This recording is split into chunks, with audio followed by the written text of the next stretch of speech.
News 18 India पर आप सबका स्वागत है। आपके साथ मैं हूं नेहा पंत। पिछले 2 दिनों से एलओसी पर पाकिस्तान की उकसावे वाली कार्रवाई का भारत ने करारा जवाब दिया है। भारत ने एलओसी पर हो रही पाकिस्तान की गोलीबारी का मुंहतोड़ जवाब देते हुए पाकिस्तान की 10 चौकियों को पूरी तरह से तबाह कर दिया है। अभी तक की जानकारी के मुताबिक पाकिस्तान के 5 जवान भारत की इस जवाबी कार्रवाई में मारे गए हैं, जबकि कई जवान घायल हुए हैं। पाकिस्तान पिछले 2 दिनों से एलओसी पर लगातार गोलीबारी कर रहा है। इसी दौरान गुरुवार को मंजाकोट इलाके में भारतीय फौज का एक जवान शहीद हो गया। इसके बाद भारतीय सेना ने जवाबी कार्रवाई की, जिसमें पीओके के इलाके में पाकिस्तानी सेना को काफी नुकसान उठाना पड़ा है। पिछले 24 घंटे में पाकिस्तान के खिलाफ भारतीय फौज की ये सबसे बड़ी कार्रवाई है। सूत्रों के मुताबिक पाकिस्तान को समानी और नील इलाके में ज्यादा नुकसान उठाना पड़ा है।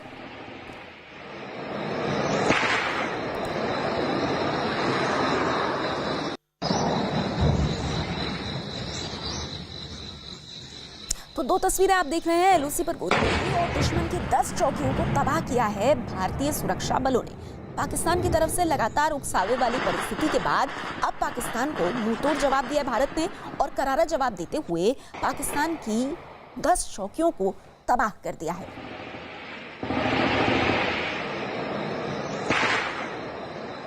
भारतीय सेना की एलओसी पर बड़ी कार्रवाई। कल पाकिस्तान के 5 जवान मारे गए थे और पाकिस्तान की पोस्ट तबाह होने के बीच किस तरह से गोलीबारी होती हुई और भारत की तरफ से पुरजोर जवाब पाकिस्तान को दिया गया है उसके नापाक इरादों के लिए।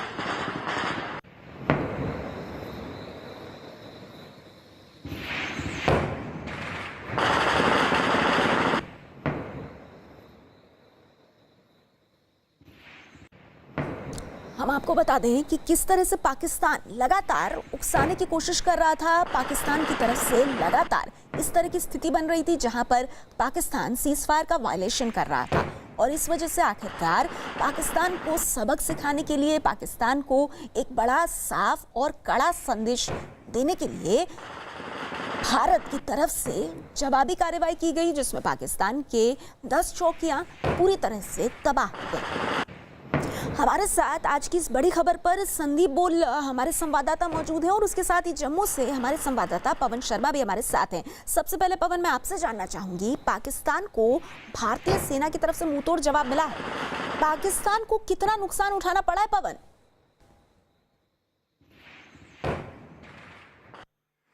देखिए, पाकिस्तान की तरफ से लगातार सीज़फायर का वायलेशन एलओसी के ऊपर अभी भी जारी है। बीती रात भी हैवी फायरिंग पाकिस्तान की तरफ से मनकोट और रजौरी के सेक्टरों में की गई है, जिसका भारतीय सेना ने करारा जवाब दिया है। कल दिन में भी पाकिस्तान की तरफ से हैवी फायरिंग हुई थी, जिसमें भारतीय सेना का एक जवान शहीद हुआ था, लेकिन भारतीय सेना ने पाकिस्तान के खिलाफ कड़ी कार्रवाई करते हुए अपने शहीद जवान का बदला लिया और उनके 5 सैनिक मार गिराए। कई सैनिक उनके घायल हो गए और कई पोस्टें उनकी तबाह हुई। जो आर्मी सूत्रों का कहना है कि लगभग 10 के करीब पोस्टें हैं जो पाकिस्तान की, जो भिम्बर, समानी, तत्तापानी, जो नशारा के उस पार का इलाका है, जहाँ फिर मेंढर के उस पार का इलाका जो पीओके का है, वहाँ पर बहुत ज़्यादा नुकसान पाकिस्तान का हुआ है। और बीती रात भी हैवी फायरिंग वहाँ पर हुई है और वहाँ पर काफ़ी नुकसान पाकिस्तान को कल भी वहाँ पर उठाना पड़ा है। जिस तरह से पाकिस्तान लगातार सीज़फायर का वायलेशन पुंछ और रजौरी के एलओसी के इलाकों में कर रहा था, उसको खमियाजा भुगतना पड़ा है भारतीय सेना की जवाबी कार्रवाई में। जी बिल्कुल, तो साफ तौर पर हमारे संवाददाता पवन हमें बता रहे हैं कि किस तरह से पाकिस्तान की चौकियों को तबाह करके पाकिस्तान को बहुत बड़ा नुकसान पहुंचाने की एक कोशिश, और ये इस वजह से क्योंकि पाकिस्तान ने बिना किसी भारत की तरफ से उकसावे के लगातार बार बार सीज़फायर का वायलेशन किया। हमारे साथ इसी खबर पर संवाददाता संदीप बोल भी मौजूद है। संदीप, भारत की इस कार्रवाई को कैसे देखा जाए, क्योंकि भारत की तरफ से पाकिस्तान को कोई किसी तरह से कभी उकसाया नहीं गया। हर मौके पर कोशिश की गई है कि पाकिस्तान के साथ कोऑपरेशन की जाए, लेकिन पाकिस्तान है कि अपनी कारगुजारियों से बाज नहीं आता और ऐसे में आखिरकार भारत को एक कड़ा कदम उठाना पड़ा। बिल्कुल, देखिए नेहा, जिस तरीके से सीमा पर लगातार जो है सीज़फायर का उल्लंघन किया जा रहा है, पाकिस्तान की तरफ से लगातार जो है भारतीय इलाकों में खास तौर पे कि जहाँ सिविलियन है उनको भी निशाना बनाया जा रहा है और साथ ही जो भारतीय चौकियाँ हैं उनको भी निशाना बनाया जा रहा है। भारतीय सेना का बिल्कुल एक जिस सिस्टम से काम करते हैं वो ये है कि जब तक पाकिस्तान की तरफ से किसी भी तरीके का फायर नहीं आता है तो भारतीय सेना भी किसी भी तरीके फायर नहीं करती, लेकिन जब वहाँ से सीज़फायर का उल्लंघन होता है तो भारतीय सेना भी चुप नहीं रहती और उससे दुगनी कह सकते हैं कि स्पीड से जो जवाब देती है। कुछ आंकड़ों की अगर मैं बात करूं तो अब अगर पिछले अभी तक के साल में देखा जाए, कम से कम 6 महीने होने को हैं, 6 महीने में जो है 2000 से भी ज़्यादा बार सीज़ फायर का वायलेशन किया है, जबकि पिछले साल जो पूरे साल भर में 3000 से ज़्यादा सीज़ फायर का वायलेशन किया था पाकिस्तान ने। कह सकते हैं कि अब जो है पाकिस्तान लगातार जो है हर महीने, पिछले महीनों के हिसाब से बात करें तो हर महीने 100 सीज़ फायर वायलेशन बढ़ा रहा है, यानी कि लगातार सीमा पर फायरिंग कर रहा है। इसके पीछे की वजह यह है कि एक तो ज़्यादा से ज़्यादा नुकसान जो है भारतीय सेना को, भारतीय सेना के जो आसपास चौकियों के आसपास जो लोग रहते हैं, रिहाइश रहते हैं, उनको पहुंचाया जाए, और दूसरा है कि किसी भी तरीके से आतंकियों की घुसपैठ कराई जा सके, क्योंकि जिस तरीके से लगातार एनकाउंटर किए जा रहे हैं उसमें जो है तकरीबन 98 के आसपास जो है आतंकी अब तक मार गिराए गए हैं। ऐसे में उनकी बौखलाहट है कि जम्मू कश्मीर में सब कुछ ठीक कैसे चल रहा है, वहाँ पे बहुत सारी चीज़ें जो होनी चाहिए थी प्लान के हिसाब से पाकिस्तान के, कि वहाँ पे जो है सिक्योरिटी फोर्सेस पे अटैक किया जाएगा, वो क्यों नहीं हो रहा है। तो यही वजह है कि ये बौखलाहट है कि पाकिस्तान की तरफ से लगातार जो है सीज़ फायर का उल्लंघन किया जा रहा है। भारतीय सेना ताबड़तोड़ तरीके से उसका जवाब दे रही है, जिसका खामियाजा पाकिस्तान को सीधे तौर पर अपने यहाँ के अपने जो सेना के जवानों को की जान गंवा के देना पड़ रहा है, क्योंकि उनके जो पोस्ट है, पोस्ट से वो एक बार फायरिंग करते हैं, फायरिंग करके फिर पोस्ट छोड़ के चले जाते हैं, और उसके बाद जब भारत जो है रिटेलिएशन करता है तो उनके पोस्ट को भी नुकसान होता है। और सबसे बड़ी बात यह है कि पाकिस्तान के नुकसान की, तो संदीप, पाकिस्तान की 10 चौकियों को पूरी तरह से नेस्त नाबूद किया है भारत ने, यानी पाकिस्तान को स्पष्ट संदेश कि वो अपनी कारगुजारियों से, अपनी इन हरकतों से बाज आए। पवन भी हमारे साथ लगातार हैं। पवन, ये बताइए कि अभी एलओसी पर किस तरह की स्थिति है?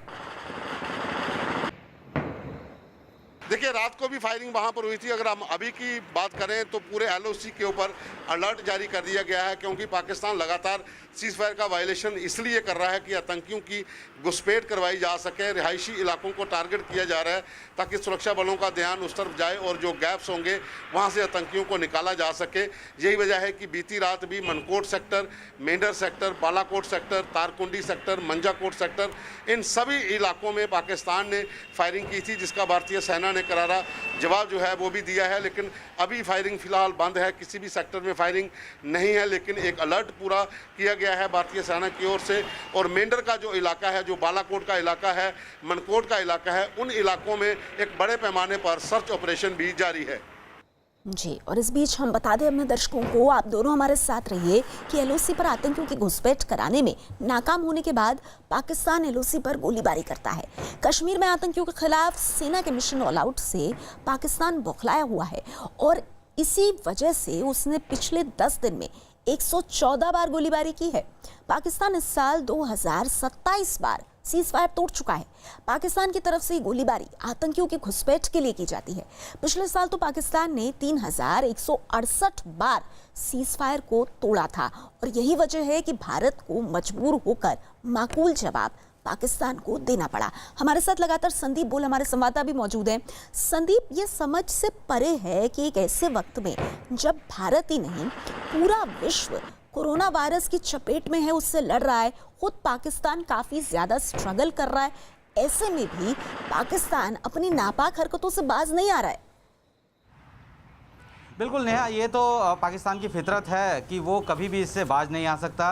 हालांकि उनके इंटरनली इतना बुरी स्थिति चल रही है कोरोना को लेकर, इंटरनली लगातार जो है इमरान खान को वहाँ की जनता, वहाँ की आवाम जो है घेर रही है, बावजूद उसके जो है वो भारत की तरफ जो है लगातार अपने तोपों का मुंह खोले हुए है। उसके पीछे की वजह भी ये बताई जाती है क्योंकि वहाँ पे जो है लोगों को कहीं ना कहीं ये मैसेज देने की कोशिश की जा रही है कि कोरोना से ज़्यादा बड़ा खतरा तो हिंदुस्तान से है, तो उसकी तरफ जो है ज़्यादा फोकस किया जा रहा है। और शायद यही वजह है कि इस तरीके से लगातार जो है इन्फिल्ट्रेशन की कोशिशें की जा रही है। एक कह सकते हैं कि धारा 370 हटने के बाद से जिस तरीके से जम्मू कश्मीर में शांति है, बहुत बड़ी चीज़ें ऐसी नहीं हुई हैं जिसका कि पहले अनुमान लगाया जा रहा था। पाकिस्तान के सारी प्लानिंग जो है वो कहीं ना कहीं धरी रह गई है, और यही बौखलाहट है कि वो जितने भी ऐसे इलाके हैं जहाँ से कि वो इन्फिल्ट्रेशन करा सकता है उसको जो है एक्टिव कर रहा है। साथ ही ध्यान बटाने के लिए भी जो है कई बार ऐसा करता है कि किसी पोस्ट से फायरिंग हो होती है, जब भारतीय सेना उधर एंगेज होती है तो वो दूसरी तरफ से जो है दूसरे रूट से इन्फिल्ट्रेशन कराने की कोशिश करता है। कह सकते हैं कि सीमा पर पाकिस्तान की जो ये जो चाल है ये हमेशा जैसी जारी रहेगी और भारतीय लेकिन सेना इतना तय है कि भारत ने ये बहुत साफ कर दिया है कि पाकिस्तान को उसकी मनमर्जी बिल्कुल नहीं करने देगा भारत, और स्पष्ट संदेश दिया है पाकिस्तान को इस रिटेलिएशन के द्वारा कि सुधर जाए पाकिस्तान। बहुत बहुत शुक्रिया पवन और संदीप आपका इस खबर पर हमारे साथ जुड़ने के लिए। आगे भी जब इस पे कोई बड़ा अपडेट होगा हम आपके पास आएंगे, लेकिन इस वक्त हम रुक करेंगे गुजरात के अमरेली का। गुजरात के अमरेली में पिछले कई दिनों से भारी बारिश की वजह से लोगों की मुश्किलें बढ़ गई हैं। हालात ये हैं कि बारिश की वजह से नदी नाले उफान पर हैं और सड़कें भी नाले बन गए हैं। सौराष्ट्र इलाके में भी पिछले कई दिनों से भारी बारिश हो रही है। ये बारिश कितनी तेज है इसका अंदाजा आप इस बात से लगा सकते हैं कि सड़क पर चलना भी मुश्किल हो गया है। अमरेली के साथ साथ सौराष्ट्र, कच्छ और पूरे दक्षिण गुजरात में पिछले 5 दिनों से भारी बारिश के हालात बने हुए हैं। 5 दिनों से भारी बारिश और नदी नाले किस तरह से उफान पर हैं उसकी तस्वीरें आपके सामने। बारिश इतनी ज़्यादा है, इस तरह की स्थिति बनी हुई है कि जिन सड़कों पर लोग आराम से चल सकते थे अब वहाँ सड़कों की जगह पूरी तरह से पानी ही पानी है और चलना मुश्किल हो गया है। नदी नाले भी उफान पर हैं। तस्वीरें आप देख रहे हैं गुजरात के अमरेली की। 5 दिनों से लगातार जबरदस्त बारिश हो रही है। आगे इस बारिश के और बढ़ने की आशंका संभावना बनी हुई है और ऐसे में आम लोगों के लिए काफ़ी मुश्किलें, क्योंकि बारिश के चलते नदी नाले ना सिर्फ उफान पर हैं बल्कि कई रास्ते जिन पर आम लोग चलते थे, जिस पर ट्रैफिक दौड़ता था, वो सभी रास्ते जो हैं वो पूरी तरह से अब पानी में डूब गए हैं। हमारे साथ इसी खबर पर संवाददाता जनक जुड़ गए हैं। जनक, ये बताइए कि इस वक्त गुजरात की स्थिति को किस तरह से देखा जाए, क्योंकि 5 दिनों से भारी बारिश हो रही है। आगे आने वाला वक्त जो है वो चुनौतीपूर्ण हो सकता है। एक तरफ कोरोना से लड़ना है और दूसरी तरफ इस मॉनसून का भी सामना करना है। बिल्कुल, देखिए खासतौर पे नेहा सौराष्ट्र में पिछले 5 दिनों की चेतावनी मौसम विभाग ने दी थी और दक्षिण गुजरात में इन दिनों अब दक्षिण गुजरात में जिस तरीके के साइक्लोनिक सिस्टम बनी हुए हैं तो इसके चलते उन इलाकों में बारिश होगी, ये मौसम विभाग का अनुमान है। जो तस्वीरें देख रही हैं वो कल शाम की अमरेली और आसपास का जो इलाका था बगसरा और उसके मुंजियाफर, कागदड़ी और उस इलाके में ये भारी बारिश हुई। नदी नाले जो भी हैं वो उफान पर थे। तो सौराष्ट्र में पिछले 5 दिनों से, चाहे आप राजकोट, जेतपुर, गोंडल की बात करें, पोरबंदर की बात करें, जामकंडोरना की बात करें या फिर अमरेली के इलाकों की बात करें, तो पूरे सौराष्ट्र में भारी बारिश हो रही है और रुक रुक कर अलग अलग जगहों पर हो रही है। और उसी तरीके से अब 5 दिन की जो चेतावनी है, अगले 5 दिन अब सौराष्ट्र में बारिश होनी है। तो लगातार दोहरी चुनौती कई बार प्रशासनिक रूप से भी है, जहां कोरोना के खिलाफ एक लड़ाई लड़ी जा रही है, वहां इस तरीके से बारिश और जहां तक बाढ़ जैसी स्थिति होने के चलते प्रशासन के लिए दोहरी चुनौती है। जी जनक, आप इस खबर पर नजर बना के रखिए। फिलहाल शुक्रिया आपका इस पूरी जानकारी के लिए। अनलॉक 1 में पेट्रोल और डीजल के दामों में लगातार बढ़ोतरी का दौर जारी है। तेल कंपनियों ने लगातार 6ठे दिन पेट्रोल और डीजल के दाम बढ़ा दिए हैं। आज भी पेट्रोल के दाम में 57 पैसे और डीजल के दाम में 59 पैसे प्रति लीटर की बढ़ोतरी हुई है। पिछले 6 दिन लगातार बढ़ोतरी की वजह से पेट्रोल 3 रुपये 31 पैसे प्रति लीटर और डीजल 3 रुपये 42 पैसे प्रति लीटर महंगा हो गया है। तो लगातार 6ठे दिन भी पेट्रोल डीजल महंगा। और इस बीच कोरोना महामारी की वजह से लगाए गए लॉकडाउन के दौरान पेट्रोल डीजल के दाम में लगभग 2.5 महीने तक कोई बढ़ोतरी नहीं हुई थी, लेकिन 1 जून से अनलॉक 1 लागू होने के बाद पिछले 6 दिनों से लगातार पेट्रोल और डीजल के दाम बढ़ रहे हैं।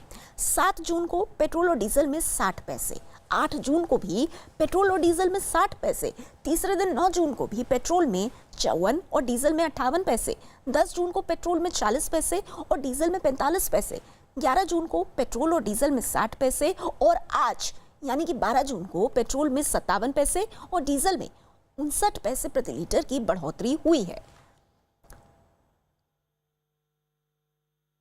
कोरोना महामारी से जूझ रहे लोगों के सामने अब पेट्रोल के दाम जो हैं वो सबसे बड़ी समस्या लेकर आ रहे हैं। पिछले 6 दिनों में पेट्रोल 3.5 रुपये से ज़्यादा महंगा हो चुका है। लोगों का कहना है कि एक तरफ वेतन कट रहा है और दूसरी तरफ अब जेब भी कटने लगी है। दिल्ली में पेट्रोल की कीमत 74 रुपये 57 पैसे प्रति लीटर हो गई है, जबकि डीजल 72 रुपये 81 पैसे प्रति लीटर बिक रहा है। दिल्ली के पेट्रोल पंप पर हमारे संवाददाता अमित सिंह ने आम लोगों से बात की। दिल्ली में एक बार फिर पेट्रोल और डीजल की कीमतों में बढ़ोतरी हुई है। पेट्रोल पर प्रति लीटर 57 पैसे तो डीजल पर प्रति लीटर 59 पैसे की बढ़ोतरी हुई है। और यहाँ आप देख सकते हैं जो नया पेट्रोल का रेट है दिल्ली में, जो कीमत है वो प्रति लीटर है 74 रुपये 57 पैसे, तो वहीं डीजल प्रति लीटर जो कीमत है वो 72 रुपये 81 पैसे है। यहाँ पर कई लोग हमारे साथ यहाँ मौजूद है, सीधे हम इनसे बातचीत करते हैं जो सुबह सुबह अपने बाइकों में पेट्रोल डलवाने के लिए पहुंचे। ये बताइए, पेट्रोल और डीजल की कीमतों में एक बार फिर से बढ़ोतरी हुई है, आप पेट्रोल डलवाने के लिए अपनी बाइक में आए जी, 57 पैसे की बढ़ोतरी हुई है और पिछले 6 दिन की बात करें तो 3 रुपये 31 पैसे प्रति लीटर कंटिन्यूस बढ़ रहा है, कंटिन्यूस बढ़ रहा है। अब गवर्नमेंट को इसको कंट्रोल करना चाहिए। अब एनी हाल जो भी है ठीक है। तो आपको इससे दिक्कत हो रही है जिस तरीके से इजाफा हो रहा है? अब एक्चुअल जो बाइक का जो अपना है तो मंथली जो एक्सपेंसेस है थोड़ा सा इंक्रीज होता ही है, और आफ्टर लॉकडाउन जो अपने पास थोड़ी सी परेशानी है, जो सेविंग्स है हम उन्हीं को यूज कर रहे हैं, तो थोड़ा सा प्रॉब्लम तो है, लेकिन ठीक है, करना तो है। प्रॉब्लम है लेकिन ठीक है। सर, पेट्रोल की कीमतों में लगातार इजाफा हो रहा है, आज भी इजाफा हुआ है 57 पैसे प्रति लीटर का, क्या कहना है आपका? वो तो एक तरफ तो क्या बोलते हैं, इकोनॉमिक की वजह से सैलरी इंक्रीमेंट नहीं हो रही है और ऊपर से गवर्नमेंट पेट्रोल का वो बढ़ा रही है, तो जाहिर से है कि आम आदमी में तो फर्क पड़ेगा ही। आम आदमी में फर्क, आपका क्या कहना है जो इजाफा हो रहा है पेट्रोल? बहुत ज़्यादा महंगाई हो रही है, जिससे कोरोना चला उससे ज़्यादा महंगाई हो रही है। तो लोगों को कहना है कि जिस तरीके से लगातार पेट्रोल और डीजल की कीमतों में इजाफा हो रहा है, इससे इनकी दिक्कतें, जो इनकी मुश्किलें लगातार बढ़ रही हैं। वीडियो जर्नलिस्ट अनिल के साथ अमित कुमार सिंह, न्यूज़ 18 इंडिया, दिल्ली।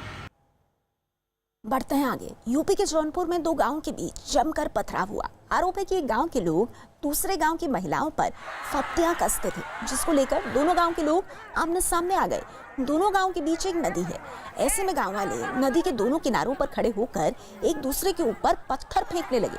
इसमें कई लोग घायल हो गए। पुलिस ने अब इस मामले में 4 लोगों को गिरफ्तार करके जेल भेज दिया है। तस्वीरें आप देख रहे हैं उत्तर प्रदेश के जौनपुर की, और देखिए किस तरह से नदी के दोनों किनारों पर लोग खड़े होकर पत्थरबाजी कर रहे हैं। और ये इस वजह से क्योंकि महिलाओं पर जिस तरह से फप्तियां कसी गईं वो इन गांव वालों को रास नहीं आया, और इस वजह से 2 गांवों के लोग, 2 अलग अलग गांव के लोग आपस में कुछ इस तरह से पत्थर फेंककर एक दूसरे का विरोध करते हुए, इन दोनों गांव के बीच में ये नदी पड़ती है और इस नदी के दोनों किनारों पर आप देख रहे हैं कि गांव वाले मौजूद हैं और पत्थर फेंककर एक दूसरे का विरोध करते हुए महिलाओं से छेड़छाड़ पर यह पथराव हुआ है।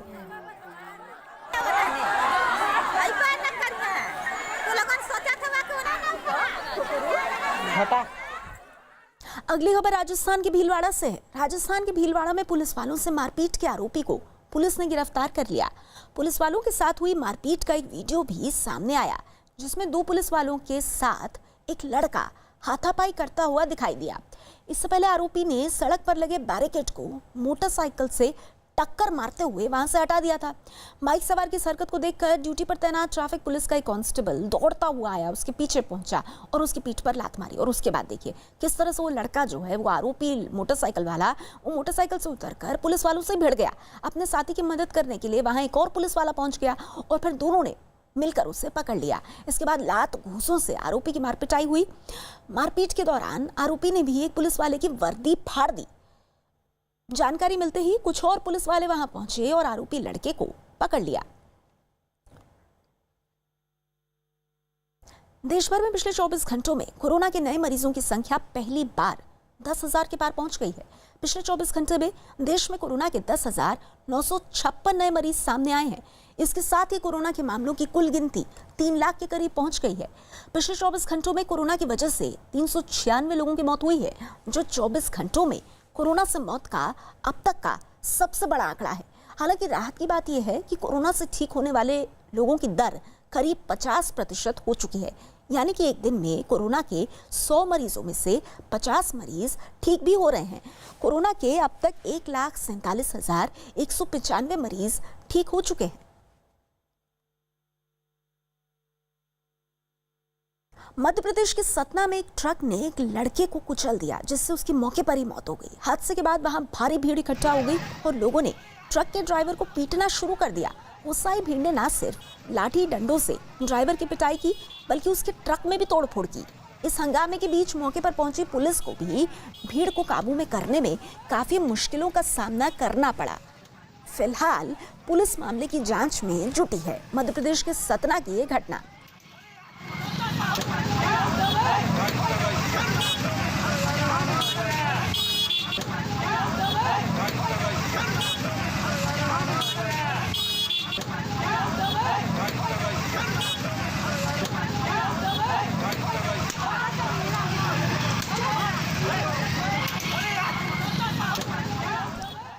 भारत ने पाकिस्तान के प्रधानमंत्री इमरान खान को ही आईना दिखा दिया। इमरान की मदद के ऑफर का जवाब देते हुए भारत ने कहा कि हमारा कोरोना पैकेज ही पाकिस्तान की जीडीपी से बड़ा है।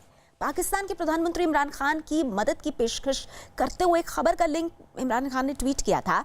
इस खबर के मुताबिक भारत में 34% परिवार ऐसे हैं जो बिना किसी मदद के 7 दिनों से ज्यादा नहीं चल सकते। इमरान के इस ऑफर का जवाब देते हुए भारत ने कहा कि पाकिस्तान खुद ही भारी कर्ज में डूबा हुआ है जो उनके जीडीपी का 90% है। इमरान के ट्वीट के बाद सिर्फ भारत में ही नहीं बल्कि पाकिस्तान में भी उनका जमकर मजाक उड़ाया गया। हमने एक दफा तो पैसे दे दिए उनको अभी भी और इंशाल्लाह कोशिश कर रहे हैं देने के कि अपना निचले तबके को पैसा पहुंचे, लेकिन हुकूमत के पास इतने हमारे हालात ऐसे नहीं कि हम इनको पैसे खिलाते रहें। कितने पैसे। उत्तर प्रदेश के आगरा में रात के वक्त मकान मालिक और किराएदार के बीच सड़क पर जमकर हंगामा हुआ। इस बीच लड़ाई में मकान मालिक और किराएदार दोनों के परिवार के लोग किराए से जुड़े विवाद में आपस में भिड़ गए, जिसके बाद एक महिला एक लड़के का कॉलर पकड़कर उसे खींचती दिखी। तस्वीरें आप देख रहे हैं, जबकि कुछ लोग एक लड़के और एक आदमी को थप्पड़ मारते नजर आए। इस बीच कुछ महिलाएं चीख पुकार मचाने लगी। काफी देर तक वहां इसी तरह से हंगामा चलता रहा। उत्तर प्रदेश के आगरा की तस्वीरें आप देख रहे हैं। 2 परिवारों के बीच ये हंगामा हुआ और उन परिवारों में एक मकान मालिक का परिवार है और एक किराएदार का परिवार। बीच सड़क पर ये हंगामा हुआ। In the United States, but we need to preserve space that we can work together on behalf of individual people around the world and give those people some hope that, we as governments can help them. That's the challenge with COVID. If you think of it, the last 7 years, we've had SARS, H1N1, Ebola, and now the coronavirus. 4 pandemics in 17 years. We will have another pandemic in the next 4 or 5 years. Can we respond as a global community more effective? Can we work together?